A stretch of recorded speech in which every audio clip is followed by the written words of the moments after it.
de amor e de bondade. A Jesus, nosso querido amigo e irmão, agradecendo aos benfeitores espirituais pela agradável companhia inspiradora, orientadora.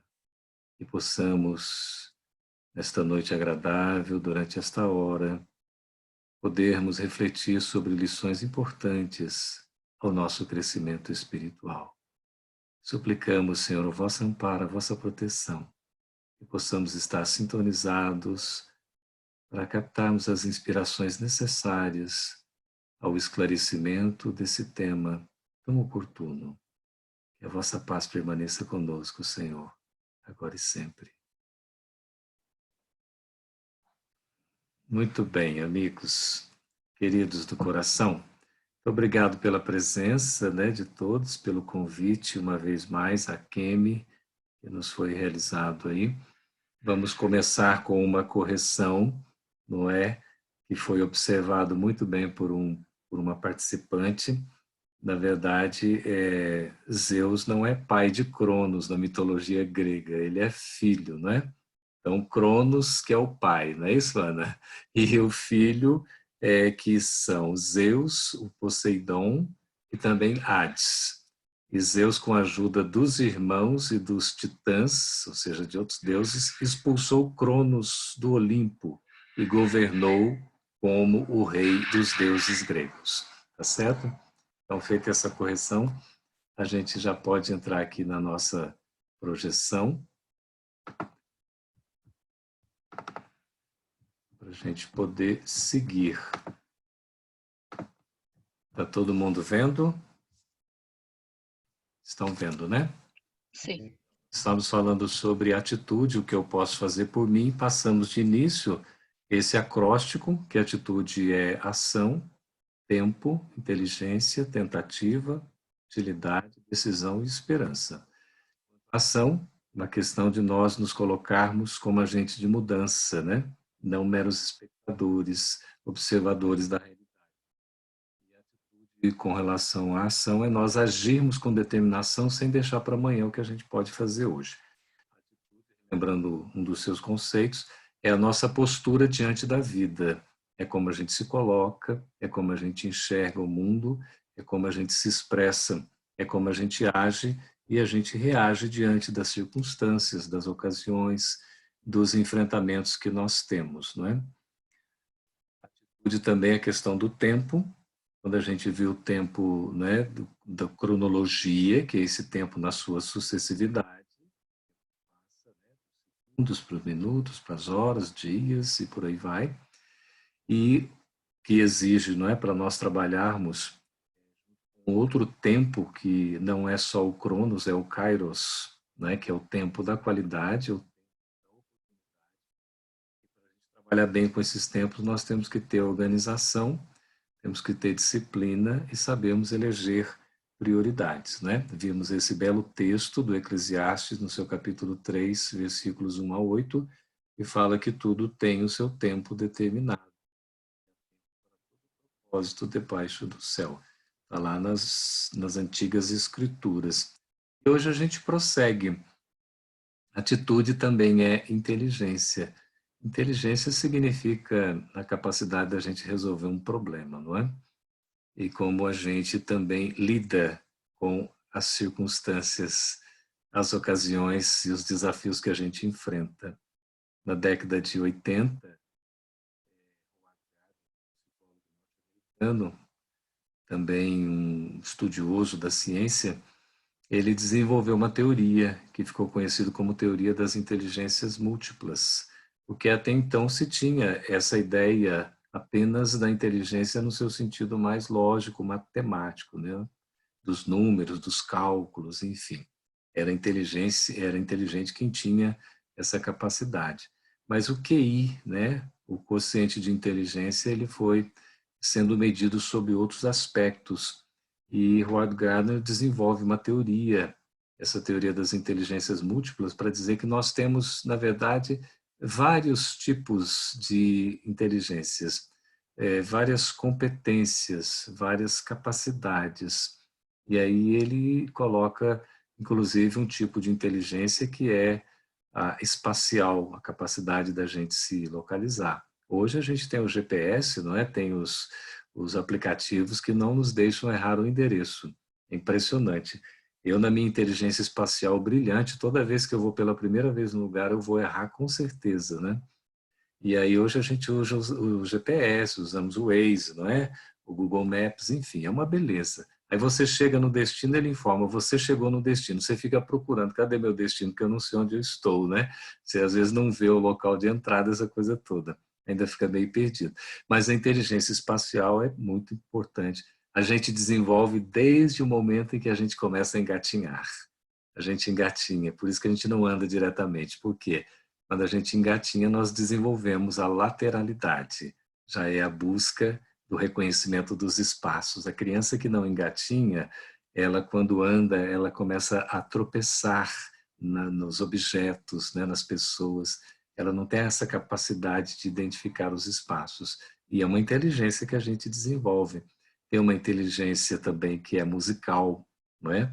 A gente vê hoje essas crianças impressionantes, já nascem, né, com um desenvolvimento impressionante, porque já vem do passado também, já adquiriram essa inteligência musical, né? Alguns têm isso mais desenvolvido, outros não. Tem a inteligência social, que é a inteligência das relações, né? Nós temos a inteligência emocional, que é saber lidar com essas questões íntimas, né? No enfrentamento dos problemas, às vezes, né? Das questões de crises, e nós sabermos ter uma atitude emocional para vencer isso é inteligência, ter o controle sobre si mesmo, né? Essa inteligência que é a social, que diz respeito mais à relação, ela também está desenvolvida num livro chamado O Oitavo Hábito, que é de Stephen Covey. Ele que escreveu os 7 hábitos das pessoas altamente eficazes, né? Começando com o hábito da proatividade, que é a primeira e das mais importantes de todos os hábitos. Mas depois ele escreveu um livro, apenas um livro inteiro, né, Mauro, para poder falar sobre essa tal desse oitavo hábito, que é exatamente reconhecer a voz que está dentro de nós, como se fosse o nosso fogo, né? O nosso motivo, a nossa razão. E é perceber isso como líder que nós somos e também influenciar os outros para que os outros percebam esse seu potencial. Mais ou menos como se a gente fosse descobrir qual é de fato a nossa razão, né? Da gente existir, o que a gente pode fazer para melhorar o mundo ao nosso redor. Até nós chegarmos aqui a vários outros tipos de inteligências. Daniel Goleman desenvolve um livro, né, A Inteligência Emocional, que é muito importante, como a gente se relaciona, né, com o meio, com as pessoas. Normalmente a gente não tem muita facilidade nesse sentido. Temos facilidade até que a afinidade vai acontecendo. Quando há algum desencontro, né, talvez uma antipatia ou uma diferença de pensamento, a gente tende a reagir, né? A inteligência emocional faz com que a gente saiba lidar isso, né, tirando de letra, assim, sabendo se comportar de maneira adequada, até chegarmos à inteligência espiritual. Hoje se fala em inteligência das organizações, as pessoas são o principal capital das organizações, assim como nós somos as principais capitais, ou seja, as principais inteligências também das reuniões que nós fazemos, dos grupos nos quais nos agregamos, não é? E essa inteligência espiritual, aí vem dizer de algo que é muito mais profundo, né? Diz respeito ao nosso ser integral, ao self, ao nosso eu profundo, que somos nós mesmos, o espírito.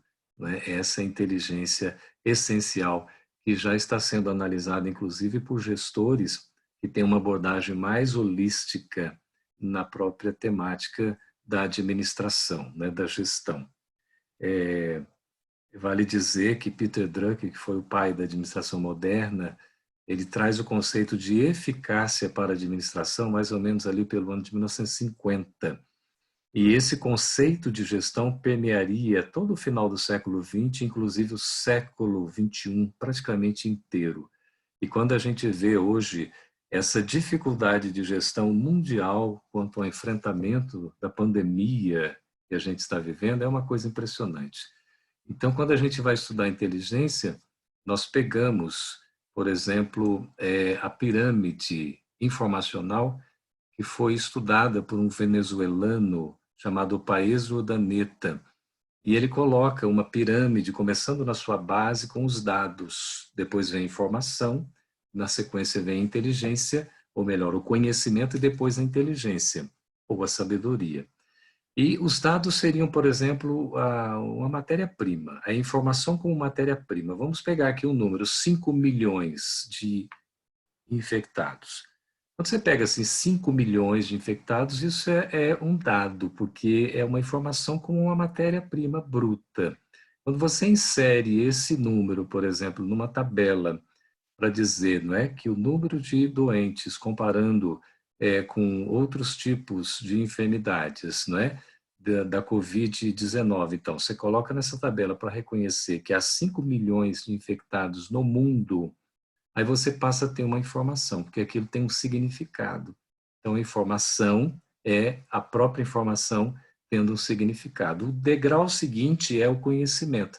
E quando você pega esse número, por exemplo, e verifica, inclusive, que há 320 mil mortos, né, ou mortes pela Covid-19 no mundo, o conhecimento seria a interpretação dessa informação. O que significa essa informação? Esse significado, para mim, representa o quê? Quando eu interpreto isso, eu reconheço a importância de fazer alguma coisa, eu estou falando do conhecimento. É por isso que Jack Welch diria que o maior paradoxo da atualidade é que nós vivemos inundados de informação e sedentos de conhecimento. Ou seja, a gente tem muita informação como sentido, como significado, mas nós temos pouca capacidade de interpretar essas informações. E menos ainda o próximo grau da pirâmide informacional, que é a inteligência. Que é quando eu pego, por exemplo, essa situação aqui e trabalho a transformação social, a modificação, a mudança, para uma questão de melhoria. Hoje a gente vive uma crise mundial de liderança, né? Diversos países, o Brasil é um deles, Estados Unidos é outro, né? Nós estamos com dificuldade de liderança impressionante, com equívocos lamentáveis, não é? De falta de inteligência, inclusive. Hoje eu ouvi um comentário, né, e as pessoas falavam de ignorância, no sentido da falta de informação, de conhecimento, o que é uma coisa impressionante. Então, quando a gente trabalha esse conjunto da inteligência, da sabedoria, nós vamos buscar soluções para os problemas, as soluções que sejam conjuntas, né, para o benefício geral, como a Organização Mundial da Saúde, por exemplo, colocou, que os protocolos, né, dessas pesquisas, das vacinas, por exemplo, as suas patentes, nesse caso, deve ser aberto, né? E há reações daqueles que querem dominar, evidentemente, esse conhecimento, né, num egoísmo lamentável, ainda de um mundo, eu não diria nem de expiação e provas, mas de primitivo, né? Quando a gente está adentrando ao mundo de regeneração. Então, como é que espíritos com esse teor de pensamento e de ação pode permanecer nessa terra? Vai ficar complicado, né? E aí a gente pega, para dar um tom otimista, evidentemente, nessa nossa abordagem, tanto quanto realista, o capítulo 7, no seu item 13, de O Evangelho segundo o Espiritismo, quando Kardec trata da missão do homem inteligente na Terra. Ele diz que nós, mesmo supondo, né, que nós sejamos assim uma sumidade de inteligência nesse globo, que a gente não tem o direito de se envaidecer, porque na verdade a gente vai entender que nós nada sabemos. Sei que nada sei, né? Quando a gente estuda essa questão socrática e também expressada por Confúcio, né, do conhecimento, eu sei que nada sei, a gente vai ver que sei que não sei, não sei e não sei que não sei. Entenderam alguma coisa? Então, o que significa isso? É todo um trabalho cognitivo de descoberta de nós mesmos, que não fica só na inteligência, digamos, intelectiva, mas que passa por uma abordagem muito mais íntima. Sei que sei é o reconhecer que eu tenho conhecimento. É uma ciência que me leva à consciência. Sei que não sei é declarar a ignorância diante de fato daquilo que eu não conheço, que é muito mais, não é, do que eu sei. Não sei que sei, aí eu estou, não é, também de uma certa forma ainda não reconhecendo que eu já sei alguma coisa. Agora, o caso mais grave é quando eu não sei que não sei. Aí eu sou um ignorante completo ainda, né? E preciso trabalhar esse processo evolutivo. Então, diz Kardec que se Deus, em seus desígnios, vos fez nascer num meio em que pudesse desenvolver a inteligência, é que deseja que a utilizeis para o bem de todos. A inteligência é para ser utilizada para o bem coletivo, né? Essa é a finalidade. A inteligência é rica de méritos para o futuro, mas sob a condição de ser bem empregada. Claro, a inteligência é uma faculdade impressionante, pode trazer muito benefício, mas ela precisa ser bem empregada. Infelizmente, muitos a tornam um instrumento de orgulho e de perdição contra si mesmos. Então, a gente tem que trabalhar essa inteligência para o benefício geral. A inteligência impulsiona o progresso, né? Por isso que todo mundo é inteligente, inclusive cada um de nós. Cada um é inteligente à sua maneira. Nós temos capacidade de desenvolver a nossa inteligência e ter atitude a ser inteligente para fazer as melhores escolhas no momento de decisão. A gente tem a capacidade de fazer as melhores escolhas, isso é que é ser inteligente, é trabalhar todo esse conjunto de inteligência. Atitude tem a ver com tentativa. Vocês já ouviram Raul? Já ouviram? Já ouviram Toca Raul? Esse pedido. Já ouviram falar em Raul Seixas? Eu estou vendo. Sim. Obrigado pela participação. Então, tem uma música de Raul Seixas, vocês podem buscar aí, por favor, na internet, que se chama Tente Outra Vez. Alguém pode buscar? Pesquisa. Tente Outra Vez. E enquanto alguém se localizar, me diga que eu vou comentando aqui. Tentativa. A solução ao nosso alcance. Sempre nós temos condições de atingir o objetivo, desde que a gente saiba tentar. Tentar quantas vezes forem necessárias, até a gente alcançar esse objetivo desejado. Às vezes a gente está tentando, não está dando conta de chegar ao objetivo. E de repente a gente diz assim, mas está vendo, olha, eu já tentei de todas as formas, mas a gente está tentando como? Da mesma forma. Aí é o problema, né? A gente está tentando, batendo na mesma tecla, né? Eu me lembro quando eu ia aprender matemática, que eu nunca aprendi matemática na minha vida, nunca consegui.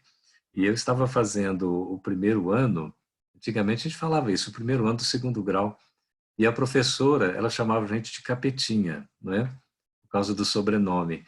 Ela falou, aí ela passou 20 questões e ia aplicar uma prova na qual ia cair 10. Só que a gente resolveu em sala de aula os 20 exercícios. Bom, eu não tenho essa inteligência matemática, mas eu consegui memorizar os 20 exercícios, né? O desenvolvimento e as respostas. Caíram 10, então eu tirei 10. Foi o único 10 que eu tirei em matemática, porque eu memorizei tudo. Aí depois que foi a prova, eu falei, finalmente, Capetinha, você aprendeu matemática, né? Sabendo que eu não tinha aprendido coisa alguma. Mas a gente vai fazer o quê? Você tenta da mesma forma, é claro que não vai desenvolver, né? Você não vai conseguir atingir o objetivo, a gente não vai dar conta, porque a gente tem que tentar de maneira diferente. Eu estou lendo um livro que é de um militar ligado à Marinha, e ele se chama William McRaven. E o título é Arrume a Sua Cama. Não sei se vocês já viram. Pequenas atitudes que podem mudar a sua vida e talvez o mundo. Então ele diz assim para a gente de uma coisa bem curiosa, né? Que se nós quisermos, por exemplo, resolver, né?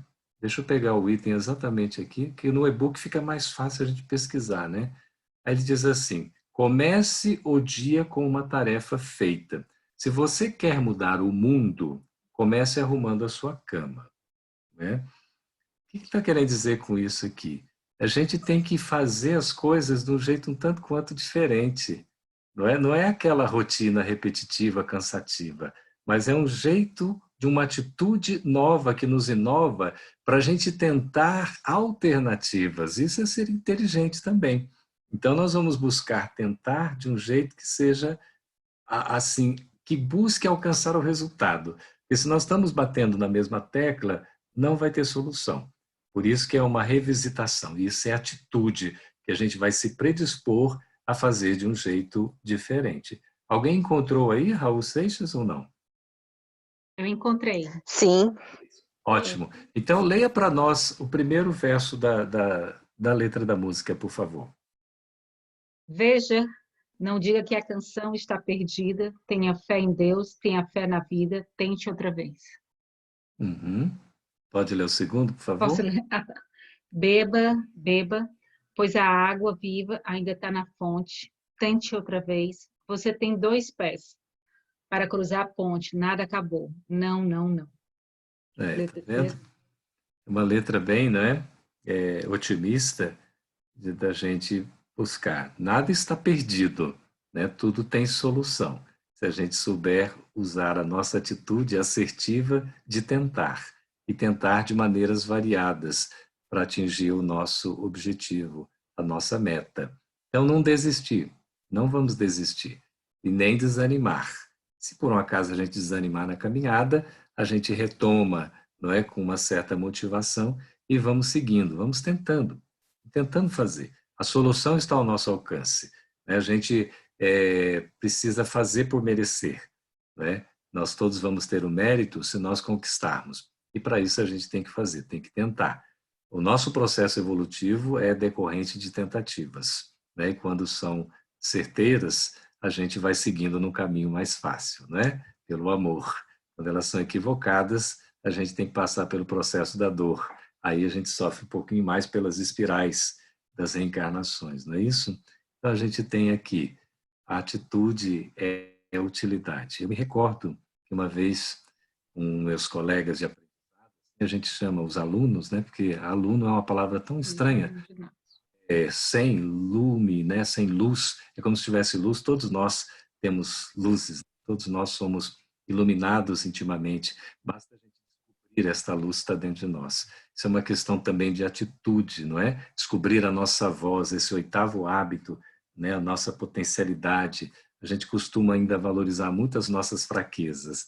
A gente tem que valorizar as nossas forças, não é isso? Sem querermos ser super-homens, né? Sem querermos sermos mulheres maravilhas, porque isso não existe. Na verdade, até a gente está aprendendo agora que os heróis, eles não são aqueles, né, que vestem capas, mas são aqueles que colocam seus aventais, as suas máscaras e vão salvar vidas. Quem quiser se emocionar, esta é a hora, tá? Então a gente vê, eu estava diante dos colegas de aprendizado e disse assim para eles: nossa, eu estou numa alegria, mas estava assim tão entusiasmado, sabe, assim, sentindo aquele júbilo, parece que eu tinha descoberto a roda, né? Mas assim, eu cheguei e falei: eu descobri a razão da minha vida. Eu descobri que a minha missão aqui na Terra, porque vocês sabem, todos nós temos uma missão, né? Não que nós sejamos missionários, mas a nossa missão é exatamente a razão de nós existirmos. Por que que a gente existe? Por que que a gente está aqui na Terra? Por que que nós estamos nessa existência, né? Qual é o objetivo da encarnação e da reencarnação? Como estão lá nas questões 132 e 167 do Livro dos Espíritos. E aí eu cheguei para esses colegas de aprendizado e disse com toda assim, né, aquele entusiasmo, dizendo: eu descobri a minha razão de existir, a missão da minha vida é ser útil.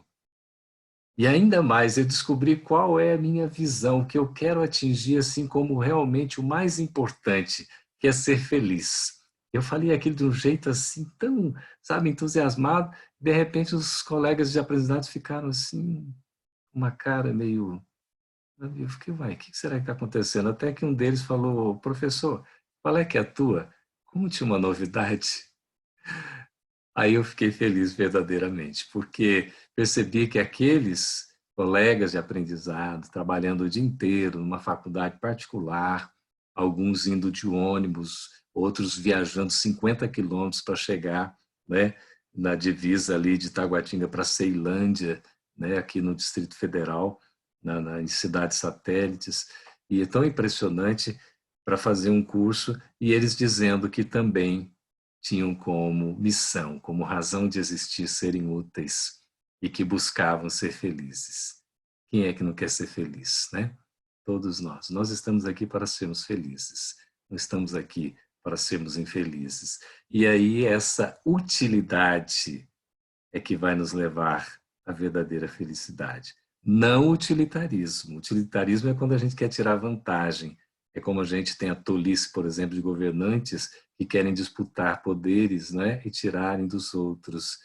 Talvez num nacionalismo tosco ainda, que a gente está vivendo nesta pandemia, né, que é também muito moral. Né? Uma pandemia moral que mostra as nossas fragilidades, as nossas enfermidades espirituais. Para além dessa pandemia, né, da Covid, a gente tem que trabalhar uma pandemia do amor. Né? Essa utilidade é nós sermos bondosos, é nós sermos misericordiosos, é nós sermos tolerantes, indulgentes, compassivos. A utilidade é nós sermos úteis, é quando a gente faz alguma coisa que chega a resultado.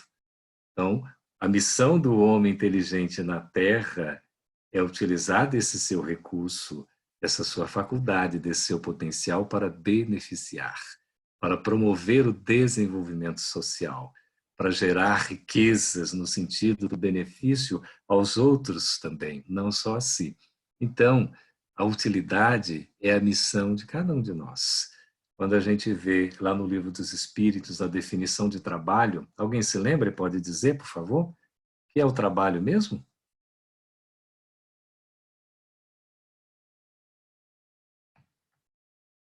Hello, Houston. Hello, Califórnia. O que é? Como é que define o Espírito da Verdade? Diz que toda ocupação útil é trabalho. Trabalho é toda ocupação útil. E veja, ocupação útil não significa um peso. Quando nós somos úteis, nós podemos muito ser felizes, porque o sentido da vida está em nós sermos úteis, porque nós não somos inúteis. O vazio existencial vem pela inutilidade. Quando nós perdemos o sentido da vida quando nós não reconhecemos os nossos valores, porque quando a gente é útil, a gente promove, quando é útil, a gente realiza. Quando a gente é útil, a gente ajuda. Então, nós nos sentimos bem. Por isso que a atitude é cumprir a missão de ser útil a todos, em todo lugar, a qualquer hora. Por isso, a benevolência para com todos, né? Indistintamente. Não é a gente escolher alguns para a gente beneficiar, é a gente ser bom para com todos. É uma conquista, é um desafio. Não é nada simples, não é? Todo lugar que a gente for, nós temos a oportunidade de sermos úteis. A nossa marca, o nosso registro, deve ser aquele exatamente em que nós deixamos uma influência saudável nas relações que estabelecemos. Quando nós podemos semear a paz, o amor, a compreensão, quando nós levamos a serenidade, não é? Diante da guerra, quando nós nos indignamos diante da injustiça, mas não nos armando para a guerra exterior, mas para trabalhar nossa própria intimidade e aí sim influenciar com a pacificação. Então é sermos úteis a qualquer hora, todos os momentos. André Luiz fala no livro Ação e Reação, eu citei no encontro passado, a necessidade que a gente tem de aproveitar cada minuto de cada hora, de cada dia valioso na nossa existência. Então, exatamente fazer tudo que está ao nosso alcance aqui, sendo úteis o tempo todo. Utilidade, isso é valioso. E aí, atitude é decisão. Decisão é uma coisa que nem sempre é fácil. Há pessoas que têm a maior dificuldade em decidir, não conseguem tomar decisões na vida. E aí se tornam um tanto quanto infelizes. Porque como é que fica uma pessoa indecisa?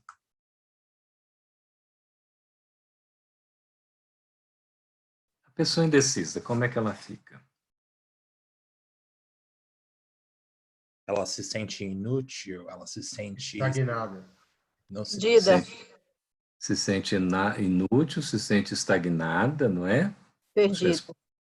Se sente perdida, frustrada, frustrada, A Cíntia colocou paralisada aqui na nave. Paralisada, Triste. Procrastina. se sente como procrastinada, né? É. É como se estivesse sempre adiando, postergando, Em conflito. em conflito, Eu acho que ela se sente infeliz. se sente infeliz. A Uhum. Leti diz, fica triste, se sente inútil. Pois é, fica triste, se sente inútil. A pessoa indecisa, ela não sabe para onde vai, não é? E quando a gente não sabe para onde vai, qualquer vento leva para qualquer lugar, porque tanto faz. Né? Vocês já sentiram assim na vida de vocês, quando parece que alguém sempre decide por nós? Já passaram por essa etapa na vida em algum momento? Ou ainda sofrem hoje?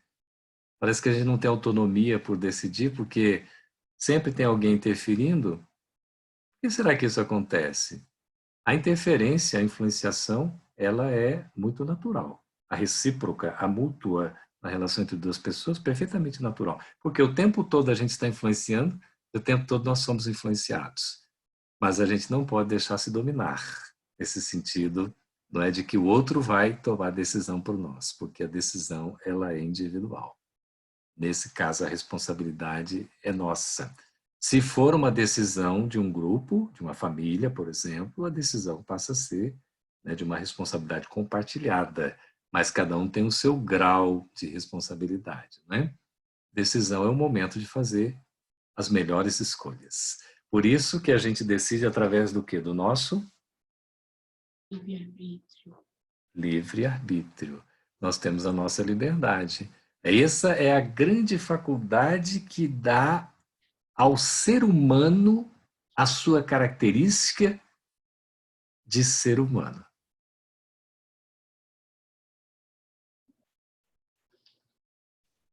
A liberdade e a capacidade de escolher é que faz o ser humano ser humano. Nenhum outro animal tem essa capacidade como o ser humano dotado de razão. Então, é uma faculdade valiosíssima. E por isso, evidentemente, pela escolha, nós também assumimos as nossas responsabilidades. Atitude é ter coragem de assumir as consequências de uma decisão certa ou errada. Já ouviram falar em Drauzio Varela? Famoso médico, não é? Ele dizia o seguinte, diz, né? Continua dizendo que é pior do que nós, assim, sofrermos as consequências de uma decisão equivocada é nós ficarmos com os sintomas da indecisão. Porque a indecisão, a indefinição, né, você fica patinando, você fica estagnado, você fica postergando, você fica naquela situação um tanto quanto desconfortável e nunca se sente bem, se sente infeliz, não é? Titubeia, não sabe para onde ir, quando nós precisamos decidir, mesmo que seja uma decisão equivocada. É claro que nós vamos buscar sempre as melhores decisões. Para tomar as melhores decisões, a gente precisa, evidentemente, refletir, ponderar, observar, não sermos precipitados, não agirmos no afogadilho, não deixarmos que a emoção tome conta e aí a gente vai fazendo aquilo tudo que acha que pode fazer porque nós temos direito. E doe a quem doer. Então, às vezes, nós perdemos o nosso equilíbrio e somos responsáveis por isso. Então, tomar a decisão é a gente procurar sempre assumir a melhor escolha. Por isso que a gente tem esta preciosidade goiana, Cora Coralina. Quem pode ler para nós?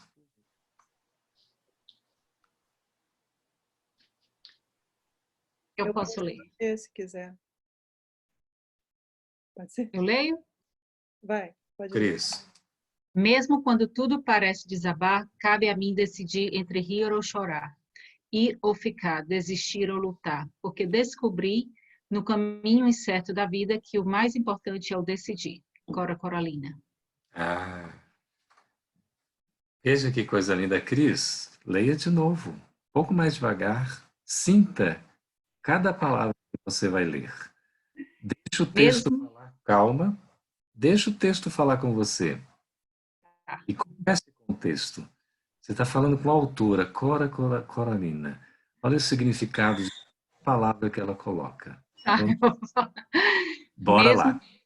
tá. Mesmo quando tudo parece desabar, cabe a mim decidir entre rir ou chorar, ir ou ficar, desistir ou lutar.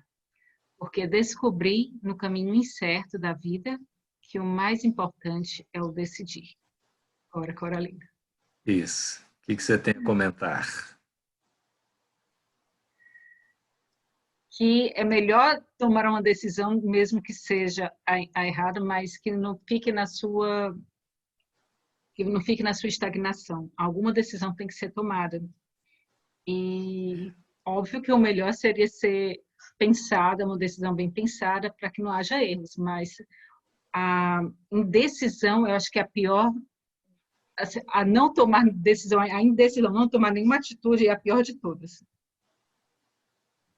Que seja errada, mas que seja feita. É. Geraldo, a Ana comentou, o indeciso tem medo de errar. Isso. Tem uma pergunta aqui, né, sobre o assunto de decisão. Quando for o momento, você disse que a gente apresenta. Ok. Então, veja, mesmo quando tudo parece desabar, mesmo quando tudo parece desabar, sinta isso na sua vida, na nossa vida. Mesmo quando tudo parece desabar, cabe a mim decidir. Eu sou o protagonista da minha vida. A decisão está em minhas mãos. Entre rir ou chorar. Eu posso estar rindo, eu posso estar chorando. Eu posso ir ou ficar, desistir ou lutar. Por quê? Descobri no caminho incerto da vida. Olha que interessante, o caminho da vida não é certo, ele é incerto. E o mais importante é o decidir. Alguém já assistiu aqui aquele filme, já leu o livro Náufrago? Náufrago. Foi estrelado pelo Tom Hanks no cinema. Vocês se lembram? Lembram do Eu acho filme? que o nome em inglês é Castaway, não é? Sim, Isso. É esse? Castaway. Sim. Aquele que ele era um representante Do Correio. do Correio, né? Da FedEx. Da FedEx, da entrega A e tal e FedEx. tal. Aí acontece um acidente, né? E ele fica isolado numa ilha, lembra? Aí tem o Wilson, né? O companheiro dele que era uma bola de vôlei, aquela coisa toda, e passa por tudo. Então ele aprende um monte de coisa, né? A valorizar, inclusive, as suas decisões, porque ele fazia um bocado de escolhas que não eram as mais adequadas, não é isso? Lembra-se? Ele tinha, inclusive, uma namorada ou uma noiva, né? Mas não tinha tempo para ela, não tinha nem tempo para ir ao dentista, lembra-se? Aí ele passa por todo aquele processo e depois consegue ser resgatado por essa luta pela sobrevivência. Aí ele volta. A que normalidade ele volta? Nós estamos passando pela pandemia da coronavírus, né? Da Covid, e a gente fica assim pensando, meu Deus, estou ansioso para voltar à normalidade. Que normalidade é essa? A nossa normalidade não era o que é normal, é o que é comum, que a maioria faz. O normal é o que é natural, que está segundo a lei de Deus. É isso que essa pandemia está pedindo, para a gente agir conforme a lei de Deus. Queiramos entender assim ou não. Aí a gente quer voltar à normalidade. Veja que coisa curiosa. E qual é a última cena do filme? Podemos dar o spoiler, porque esse filme já tem mais de 20 anos, né? Ele está diante, quem se lembra? De uma encruzilhada. A última cena do filme é quando ele faz uma entrega e ele retorna e ele para diante de uma rua que tinha vários caminhos. Na verdade, eram várias ruas. Uma encruzilhada. Ou seja, ele tinha que Decidir. Tomar uma decidir, decisão. tomar uma decisão. E tomara que, aí ficou, né, porque o filme acaba ali, ele tinha que escolher um caminho a seguir. Né? Dentre esse caminho incerto, ele tinha que decidir. Tomara que, então, tivesse feito com nós, diante dessas indefinições, possa tomar a melhor decisão. E aí tem esta coisa maravilhosa aqui. Geraldo, Oi, pode falar, mano. Larissa comenta, decidir é assumir a responsabilidade, qualquer que seja o resultado. E Exatamente. tem um iPhone que diz, a sensação que sentimos depois de uma decisão é muito gratificante. Uhum. É muito mesmo. Porque a gente se sente dono de nós mesmos, né? Nós nos sentimos assim como aqueles que conseguimos agir, que fizemos a nossa parte.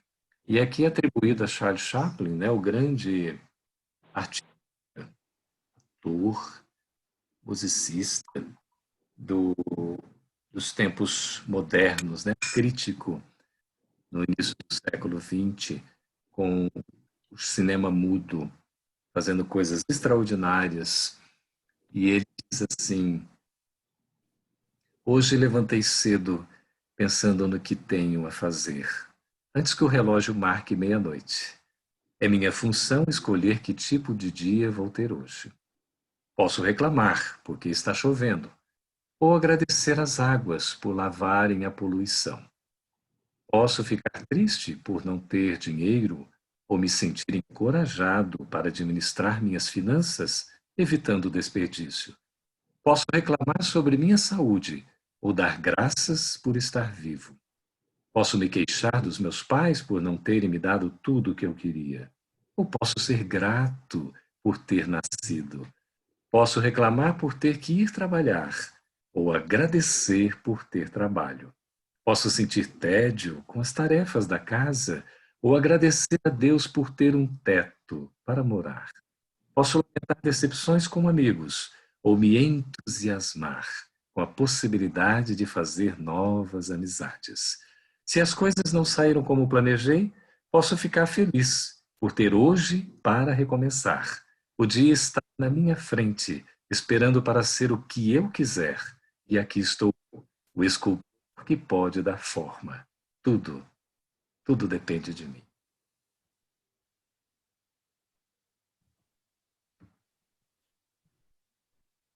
Interessante? Muito. Como é que a gente... Um texto desse de Charles Chaplin, a decisão está nas nossas mãos. Isso é atitude, né? Posso estar completamente reclamando diante de tudo, da vida, das dificuldades, dos problemas. Joana de Ângeles diz que reclamar é perder tempo. Então, a reclamação é perda de tempo, ponto. Mas não existe isso. Reclamou, perdeu tempo. Não tem o direito de reclamar, né? Porque quando a gente reclama, a gente estaciona, a gente se fecha, a gente não aprende, a gente não caminha, a gente não progride. Mas quando a gente agradece, a gente se abre, a gente aprende, a gente cresce, a gente evolui. Essa é a diferença. Por isso que a escolha é nossa, não é? E ele vai colocando aqui, diante desse dia, eu posso estar reclamando ou agradecendo. Tudo depende de como eu vejo.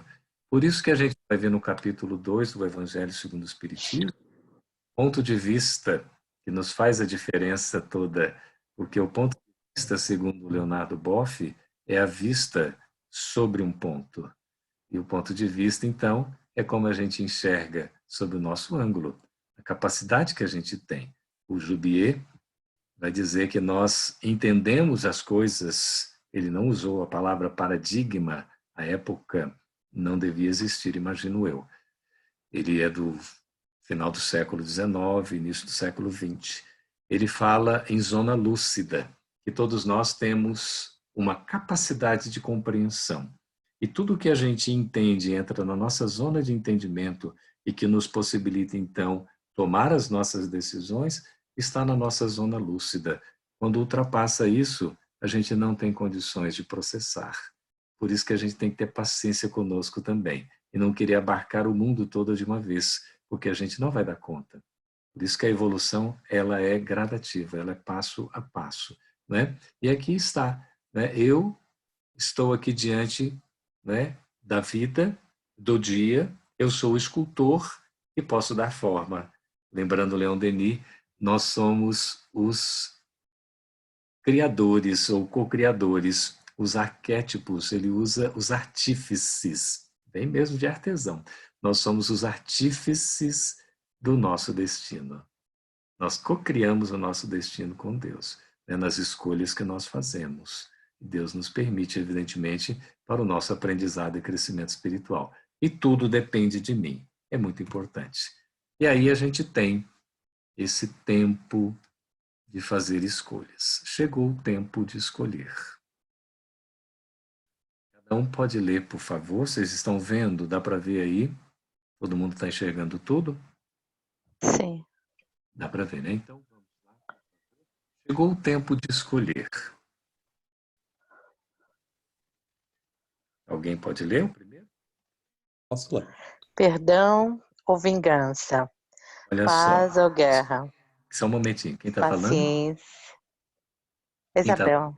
Isabel. Só um momentinho, Isabel. Olha só. Sinta cada palavra que está lendo, tá? Você pode ler até mais pausadamente. Chegou o tempo de fazer escolha. Quando a gente vai fazer escolha, a gente não vai ficar fazendo escolha assim muito rápida, né? Precipitada. Então, vamos sentir. Você pode repetir aí a sequência que você vai ler para nós. Então tá. Chegou o tempo de escolher. Perdão ou vingança? Paz ou guerra? Paciência ou precipitação? Ocupação ou preocupação? Lucidez ou ilusão? Esperança ou desespero? Confiança ou medo? Bom senso ou insensatez? Bondade ou maldade? Amor ou ódio? Eu já fiz as minhas escolhas. E você? Você já fez, Isabel, as suas escolhas? Não, de forma nenhuma, ainda não. Algumas talvez, mas não todas. Qual a maior E dificuldade você? que o pessoal tem? Eu. E você, boa pergunta. A sua resposta foi de uma inteligência profunda, viu, Isabel? De fato. Você sabe que nós estamos sendo testados o tempo todo na nossa vida, ora num quesito, ora no outro. Às vezes a vida está nos pedindo perdão, porque nós estamos diante de uma possibilidade de exercitar a vingança. Mas a escolha é nossa, não é? A bendita vingança nos causa muito mal, muita dor, muito sofrimento. Inclusive, os processos obsessivos são decorrentes exatamente disso, de ódios, né, que não são resolvidos, de situações que se prolongam e de muitas vinganças que são estabelecidas. Depois você fica naquele, né, círculo vicioso de um querendo fazer justiça com as próprias mãos, o outro cobrando, e a coisa não se resolve até que não se decida perdoar. Vocês já leram A Cabana? Ou já viram o filme? A Cabana mostra uma situação muito difícil.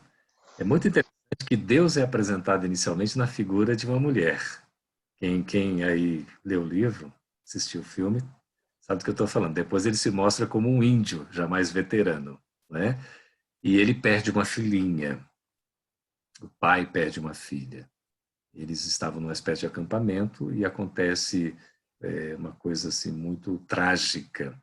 Né? A filha é sequestrada, a menina tinha acho que 6, 7 anos, alguma coisa assim, e ela nunca é encontrada, porque ela foi sequestrada por uma pessoa que lhe fez mal e acabou assassinando a menina.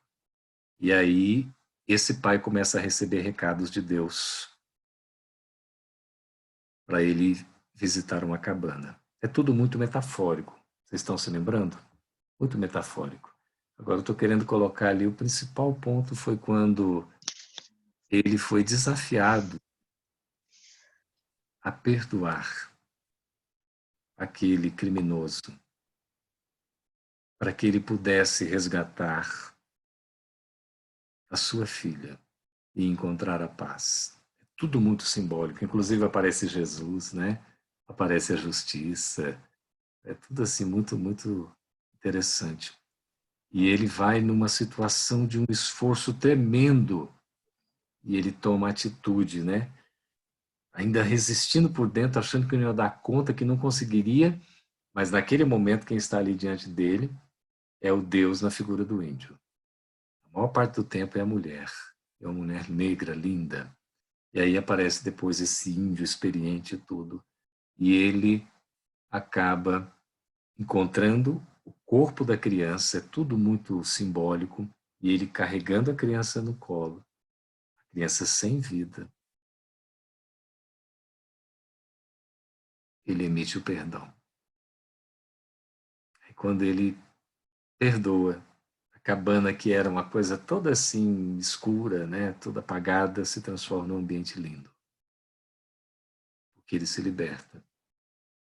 Simbolicamente, Jesus carpinteiro estava fazendo o caixão para poder enterrar a menina. E onde ela é enterrada nasce árvores maravilhosas. Tudo assim metafórico. Mas qual foi a decisão mais difícil aí? Ou ainda está sendo para qualquer um de vocês que queira comentar? Geraldo, a quem me avisa que resta pouco tempo para perguntas. Ah, ok. Então tá bem, que nós estamos 5 minutos só, né, Kemi? Não, acho que você pode ir mais um pouquinho, se o Eu pessoal vou quiser. Aí a gente começa com as perguntas. Eu vou comentar mais um aqui, que é o bom senso ou insensatez. Essa é uma decisão extremamente atual, necessária nos dias de hoje. Porque está faltando muito bom senso, faltando muito discernimento. Eu diria que é a maior necessidade do momento. Há um campeonato de sensatez impressionante, né, como a mensagem de Viana de Carvalho por Divaldo Pereira Franco. Então, vejamos. A atitude para a gente fechar é esperança. Diz o ditado popular, que a esperança é a última que morre. Mas poucos de nós nos lembramos que a esperança também é sempre a primeira que renasce. A esperança nunca morre. Vocês já ouviram falar em Pandora? Pandora é aquela princesa também da mitologia grega, né? Jovem, bonita. Era tão jovem, tão bonita que despertou os ciúmes dos deuses. E eles resolveram dar um presente a Pandora. Um presente de grego, literalmente. Lhe deram uma caixa e disseram que ela jamais poderia abrir. Imagina, você fala para um adolescente não fazer uma coisa, você está pedindo demais, né? E foi, Pandora resistiu, até que não resistiu mais, abriu a caixa. Quando ela abre a caixa, ele deixa escapulir todos os males da humanidade. A corrupção, a enfermidade, as guerras, e de repente um Deus fica compadecido e permite que Pandora feche a caixa, guardando dentro dela, o único antídoto para todos esses males, que é a esperança. Esperança, segundo o Mário Sérgio Cortella, não é a gente ficar esperando de braços cruzados, mas é a gente conjugar o verbo esperançar. Nós termos a disposição de realizar no momento certo, acreditando que o futuro pode ser melhor. A atitude é ter esperança nesse futuro melhor para a humanidade, que começa a ser construído agora por nós mesmos. E para encerrar aqui, para abrir para o diálogo, Madre Teresa de Calcutá sendo entrevistada com várias perguntas, esta servidora do bem, 2 perguntas que foram feitas para ela, dentre tantas outras, que nós sabemos a resposta de cor, porque tão espontâneas. Perguntaram para ela assim, qual o melhor dia? Alguém escreva no chat aí rapidinho para o Mano falar. Qual o melhor dia? Hoje. Hoje. Tudo bem, Maristela, hoje. Qual a melhor hora? Agora. Agora. Exatamente agora. Então, a gente tem o agora e o hoje para a gente poder fazer a melhor escolha. Agir, não deixando para amanhã o que a gente pode fazer hoje, aproveitando o tempo com sabedoria e inteligência, tentando quantas vezes forem necessárias até nós acertarmos. Reconhecendo que a nossa missão, a razão de existir, é sermos úteis aqui na Terra, tomando as decisões melhores na nossa caminhada e acreditando que o futuro será melhor, mas que começa a ser construído a partir de agora. E assim, Akemi, querida, a gente só deixa aí a nossa gratidão e encerramos aqui esta parte para que a gente possa conversar minutinhos. O Carlos está com as perguntinhas, tá, Geraldo? Então ele fará as perguntas. Tudo bem, Carlos? Sim. Antes de iniciar a pergunta, tem alguns comentários aqui. A Arlete achou muito interessante o que escreveu Charles Chaplin e que ela vai ler para a família. E o Guilherme que fez a pergunta que a gente vai fazer já já. Elaine comentou, se nos mantivéssemos sempre equilibrados, seria fácil fazer as escolhas corretas. Da inteligência emocional, né? Como é importante esse equilíbrio. O desafio é esse, é para o enfrentamento, para a gente chegar nessa conquista, né? Essa atitude, ela é uma conquista, ela não é algo que já vem assim, acabado, pronto, né? Fácil. Por isso que o exercício é bom.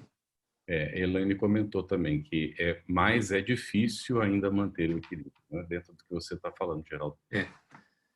Você vê uma coisa, mano, rapidinho, a forma da gente tentar exercitar o equilíbrio é quando a gente vê assim, em vez de descascar o abacaxi, já ouviram essa expressão? Não? Nunca ouviram descascar o abacaxi? É muito comum entre nós, né? É quando você está com um problema, você vou descascar o abacaxi, né? Você poderia dizer, vou resolver o problema difícil, né? Ao invés de você falar chutar o pau da barraca, já ouviram também? Chutar o pau da barraca, eu vou agir calmamente. Olha o oposto, né? Enfiar o pé na jaca, né? É ser assertivo. Entrar pelo, aí não vou dizer a palavra, que pode ser assim, é o CANO, né? Que a gente fala aqui, entrar pelo CANO. Eu vou buscar alternativas. A Cláudia está rindo, né? Aí o comer cru e quente, né? Que de repente aquilo assim, não é comer pelas beiradas, é o contrário, você vai se queimar todo. É pensar antes de agir e não agir antes de pensar. É uma forma da gente buscar o equilíbrio, né? Pois não, mano.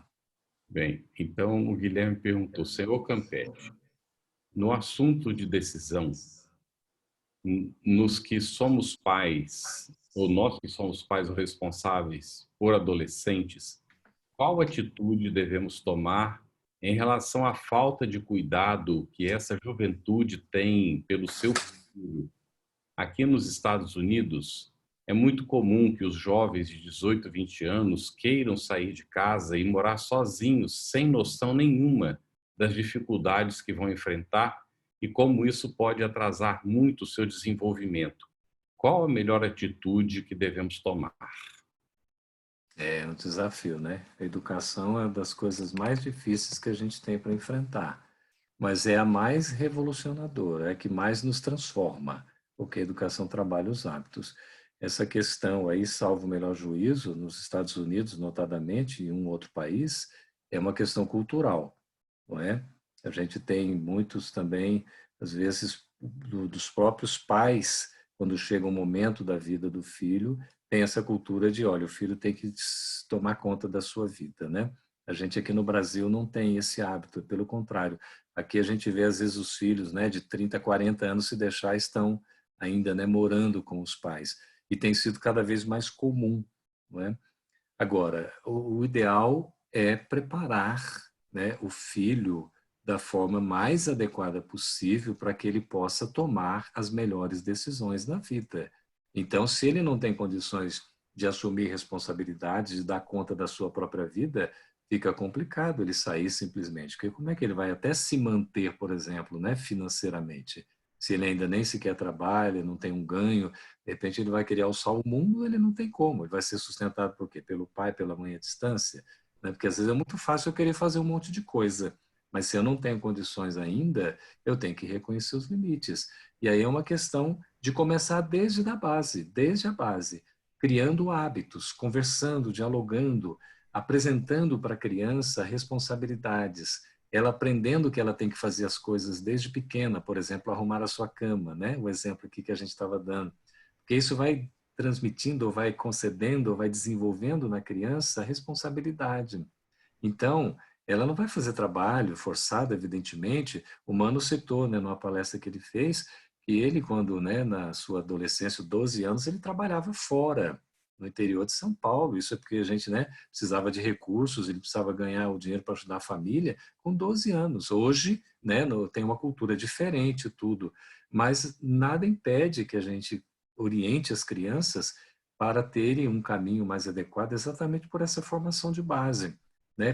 Compartilhando responsabilidade, ensinando os afazeres mais simples, os servicinhos menores que sejam, conversando bastante, fazendo com que a criança aprenda, inclusive, a ter uma inteligência financeira, não é? Aqui no Brasil, por exemplo, a gente é muito despreparado para isso. Na nossa educação, normalmente não entra esse quesito, né?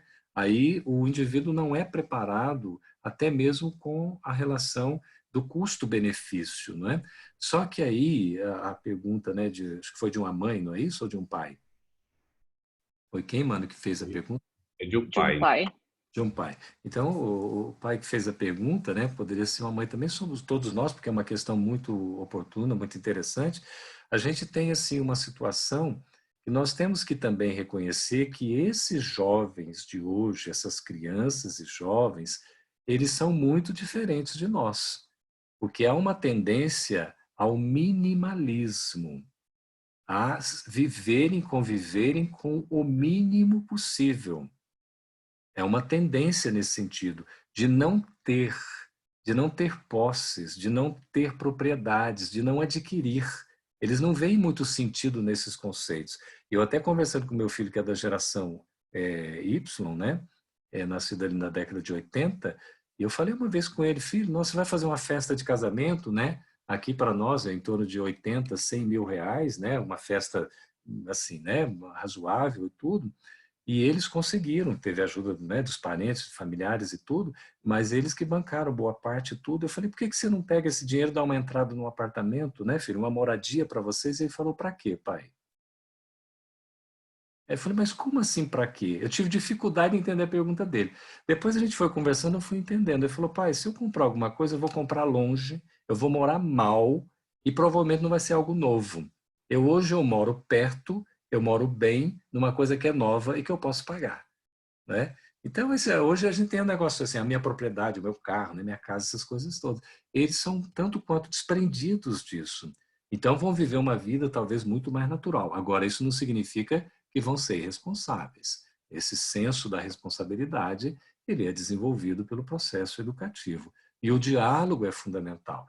Agora, pai e mãe, se acontece de o espírito, né, o indivíduo, o filho, quer ter experiências e, de repente, por mais que a gente fale, né, a gente oriente, ele vai querer seguir um caminho, ele vai passar pelas experiências, vai sofrer as consequências. Depois vai fazer, provavelmente, o retorno como o filho pródigo, não é? Da parábola. Há uma pergunta, mas foi feita no privado, então eu não sei se a pessoa quer que fale o nome. Eu vou apresentar a pergunta. Qual o limite da atitude de tolerância contra a intolerância? 0. O limite da tolerância deveria ser 0, né? Não ter limite, que a gente diz assim, é tolerância 0, né? A pessoa coloca assim porque no fundo não tem tolerância nenhuma. O limite da tolerância, pelo contrário, né? Ele é o 0 no seu limite, não tem limite, deveria ser estendido. O perdão 70 vezes 7 vezes, não é isso? Aí se a gente falar 70 vezes 7, dá 490. Nossa, é perto, né? Perto não, são 490 vezes. Mas cada ofensa, cada dívida, veja, então aí é complicado. Por isso que o Evangelho coloca na tradução que a gente tem 70 vezes 7 vezes, ou seja, é ilimitado.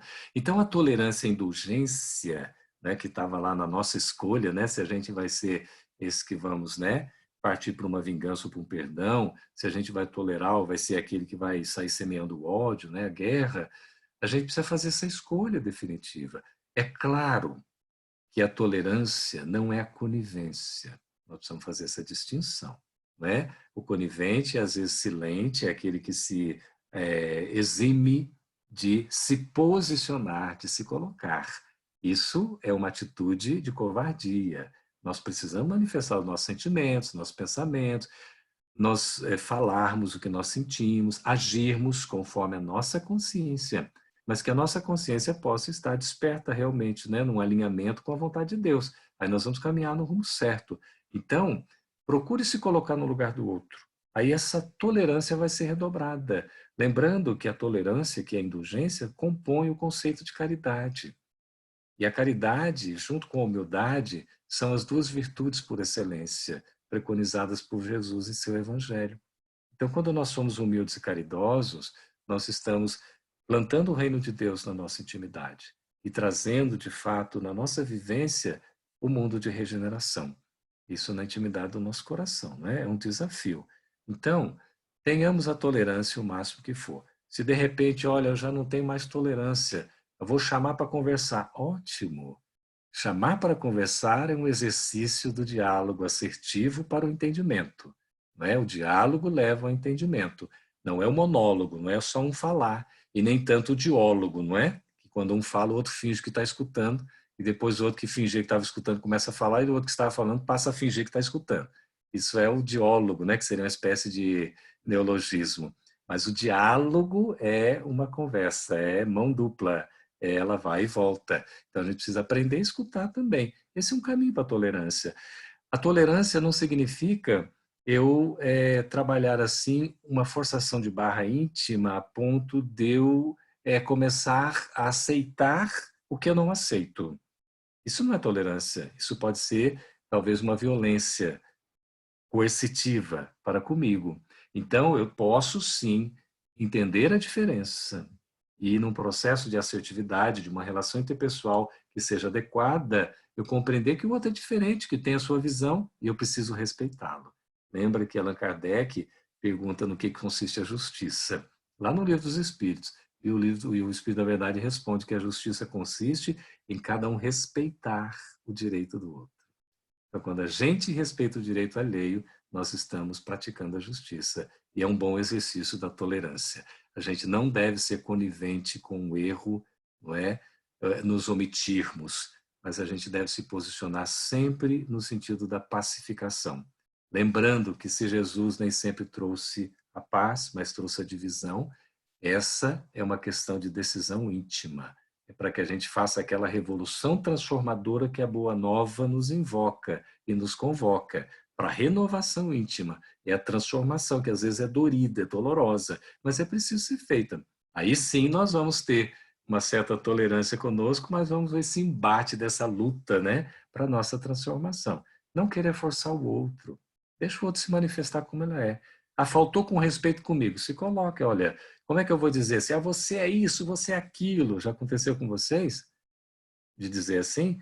Quando a gente diz assim, a gente já fecha logo o outro não vai nos escutar. Agora, a gente já sabe aquele momento em que você agiu daquele jeito. No meu entendimento ainda, na minha inferioridade, eu senti que não foi muito bom. Eu me senti um tanto quanto ofendido, mas isso é porque eu sou um espírito inferior ainda. Nossa, quando você fala assim, o outro já vai se abrindo. Nossa, mas espírito inferior sou eu. E aí fica aquele briga para ver quem é o mais inferior, né? Não. Vão se entender, porque o outro vai se tornar mais receptivo. Quando eu chego com o meu autoritarismo, eu não vou ter autoridade. A autoridade moral, ela não precisa do autoritarismo. É por isso que Allan Kardec fala em Obras Póstumas sobre aqueles que vão comandar, porque líderes reais são os que seriam uma aristocracia, olha o perigo, intelecto-moral. Aí tira o perigo. Porque são aqueles que são mais evoluídos intelectualmente e moralmente. E uma civilização vai ser reconhecida de fato como civilização pelo seu desenvolvimento moral, onde haverá tolerância e entendimento. Então, quanto mais elástico for o limite da sua tolerância, melhor para você mesmo. Geraldo, se me permite, me faz lembrar o capítulo 10 do Evangelho segundo o Espiritismo, nos itens 19 a 20. E 21. Onde Allan Kardec faz algumas perguntas e vem as respostas, não é? E há uma situação em que se coloca que se a ação do indivíduo está prejudicando somente a ele mesmo, então a gente não tem que interferir. E a gente comentaria, salvo se nós temos amizade e há uma abertura para que a gente auxilie a pessoa. Ela está disposta a receber o auxílio. Agora, quando a ação do indivíduo prejudica a comunidade, então é preciso levar o assunto para a comunidade, não é? Para que se tome uma atitude de proteção para a própria sociedade. Mas a grande dificuldade nossa é que normalmente a proteção que a gente toma é de punição contra o outro indivíduo, ou o indivíduo que está fora da linha, digamos assim, quando em realidade deveria ser uma ação educativa, não é? De oportunidade de transformação, o que a gente ainda não sabe fazer dentro da sociedade, não é? Tem um comentário. É tão interessante, mano, só fechando essa questão. O capítulo 10 chama-se Bem-aventurados os misericordiosos. Ontem no Evangelho e Espiritismo, lá da USE, né, pela região Jales, foi exatamente esse capítulo comentado, né, falando da indulgência, e os itens 19, 20 e 21, exatamente esse que você tocou. Você vê, bem-aventurados misericordiosos. Misericordiosos são aqueles que são bondosos, né? São os que são pacientes, os que são pacíficos, os que são tolerantes. É por isso, é isso mesmo. Agora, a gente não pode fugir, né? Há necessidade da expressão, vamos nos exprimir em prol da maioria, né? Em benefício da maioria. Muito bem. Tem um comentário e depois uma outra pergunta. Penso que quando tomamos uma decisão e mais fácil escolher o caminho, é mais fácil escolher o caminho que queremos seguir e não o resultado final. E aí vem uma pergunta da Isabel. É a mesma noção quando a tolerância é para conosco? Relativa à pergunta anterior que foi comentado. Sim. Olha, num alto amor, num processo de alto amor que a gente precisa aprender a exercitar, porque a gente às vezes se condena, se pune, se castiga. E é um entendimento equivocado do princípio da lei de causa e efeito, não é? Que é uma lei natural, a lei divina. Às vezes a gente entende de maneira equivocada, achando que é uma punição. O castigo não é nada disso, é um processo educativo. Então a gente tem que se amar. Nós temos que ter o auto-perdão também, ter tolerância para conosco. Mas essa tolerância não pode ser uma conveniência ou uma conivência com o que nos é conveniente na nossa acomodação. Isso não vale, não é assim útil, não é saudável para nós espiritualmente. Agora, ter tolerância para conosco, ter paciência, ser indulgente, nos perdoarmos, é importantíssimo para a gente seguir em frente. Porque quando a gente se tolera também, a gente vai estendendo essa tolerância. Ó, cometeu um erro, né, você tem a tolerância, ó, precisa acertar. Cometeu um outro erro, opa, peraí, né, eu vou ficando atento e tal. Se eu fico insistindo no erro, aí não é nenhuma questão de tolerância, é uma questão de burrice. É falta de inteligência, literalmente. Né? Então, eu errei, eu tenho que aprender, porque isso é uma atitude de inteligência, inclusive emocional e cognitiva, né? E também espiritual, para eu aprender com aquele erro. Então, minha tolerância, ela vai me moldando para que eu haja dentro de uma trilha, eu caminhe no rumo que devo seguir. Então, assim, os erros que eu vou cometendo, né, algumas coisas que vão surgindo, vão ali me aparando, como se eu estivesse aparando as arestas para poder perceber o que é mais adequado, né? Mas tenho que ter tolerância assim comigo, claro.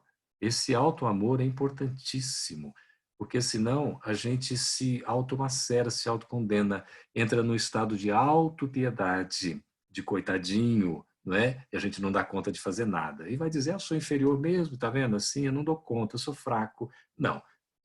Paulo disse que na fraqueza ele era forte.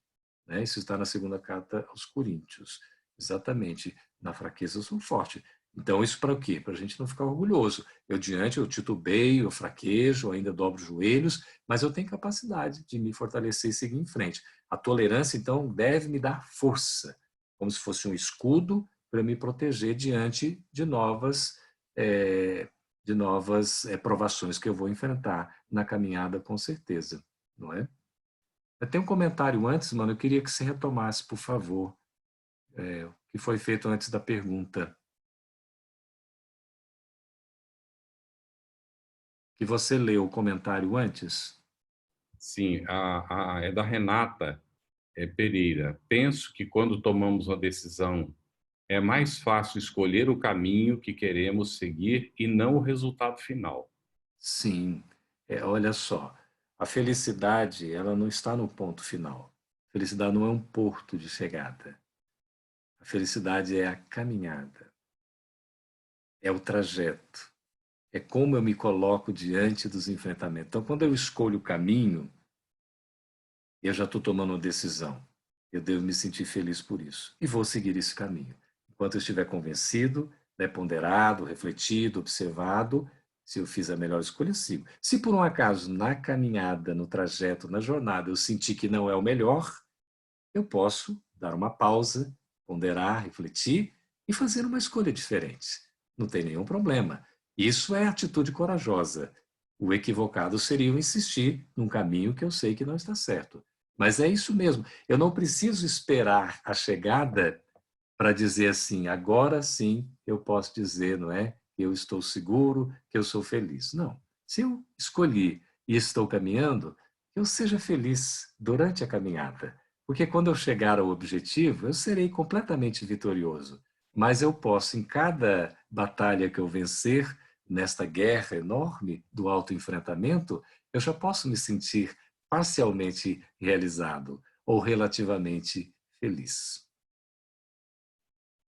A Kemi, a gente estava combinando fechar, apareceu uma outra pergunta.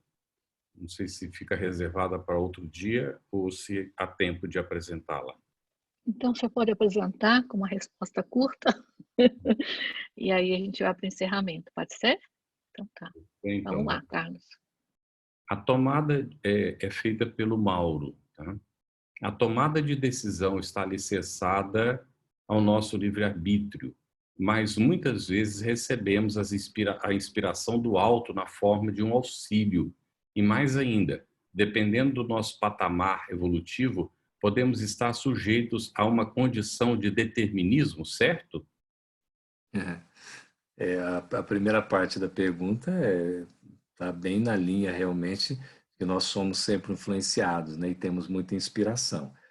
E nós somos influenciados de acordo com as afinidades que estabelecemos. Podemos ter, inclusive, influências que não são boas, são positivas, né? Podem ser negativas, né, Mauro? Aí depende da nossa sintonia, da afinidade, né, do que nós estamos buscando. Semelhante atrai semelhante, né? Nós estamos numa lei determinística no que diz respeito à evolução, ao amor, ao bem. Isso é o que de determinístico existe na lei, não é? A lei, ela é eterna, ela é imutável, porque é divina. Tudo que foge disso é temporário. Vai passar e vai modificar. Por isso que o determinismo existe no processo evolutivo. Não há como a gente fugir indeterminadamente da evolução, porque nós vamos chegar ao momento em que temos que fazer a escolha. Se a gente não faz a escolha, a própria lei divina vai fazer a escolha para nós, porque a gente não tem condições de escolher. Então, o determinismo existe nesse sentido. Agora, é muito importante saber que o determinismo jamais existe para o mal. Nunca. O mal não está determinado no sentido de que nós devemos praticá-lo. Ninguém nasce para cometer o mal. Ninguém nasce para fazer o que é errado. Nós nascemos para aprender e fazer o que é correto e caminhar no sentido do bem. Isso é o determinismo e que é o caminho natural. Quando nós somos um pouco obedientes, um pouco submissos à vontade de Deus, mas à luz do Espiritismo, entendendo porque nós acreditamos, a caminhada fica muito mais simples, não é? E vai chegar um momento que, de fato, esse determinismo vai fazer parte naturalmente, porque nós vamos estar seguindo o caminho que é o da lei divina. Não tem por que seguir o outro, e aí então tudo é natural, tudo é espontâneo, porque tudo é de Deus. E nós estaremos integrados, né, com a sua lei nas ações que nós estivermos empreendendo. Não sei se foi satisfatória a resposta, né? Acredito que está bem, mano. A Kemi, procedemos então ao fechamento? A Kemi sugere que a gente faça a prece final, então. Então vamos nos concentrar, agradecer aí ao Geraldo e a participação de todos, né? Nesse momento de reflexão, e vamos então para a nossa prece final. Divino Mestre Jesus, diante, Senhor, desse leque dê orientações necessárias ao nosso desenvolvimento espiritual. Nós agradecemos a oportunidade, o amparo, a assistência, a inspiração dos benfeitores amigos e rogamos, Senhor, que esses trabalhadores do bem nos possam seguir, orientando, assistindo, renovando-nos o bom ânimo e que possamos assumir a responsabilidade em relação ao nosso caminho, às nossas decisões e às consequências daquilo que nós decidimos, porque inclusive se não decidimos também teremos que enfrentar as consequências. Pedimos, Senhor, que as tuas bênçãos de amor e luz possam adentrar a intimidade de nossos seres, iluminar o nosso coração e que juntos nós possamos vibrar, Senhor, neste momento, em favor de nossos irmãos em humanidade, muito especialmente nesses momentos tão difíceis, que todos possam abrir os seus corações, as suas almas, para o entendimento, para a fraternidade, para a tolerância, para a compreensão, para a busca conjunta das soluções necessárias ao estabelecimento dessa nova ordem na nossa sociedade.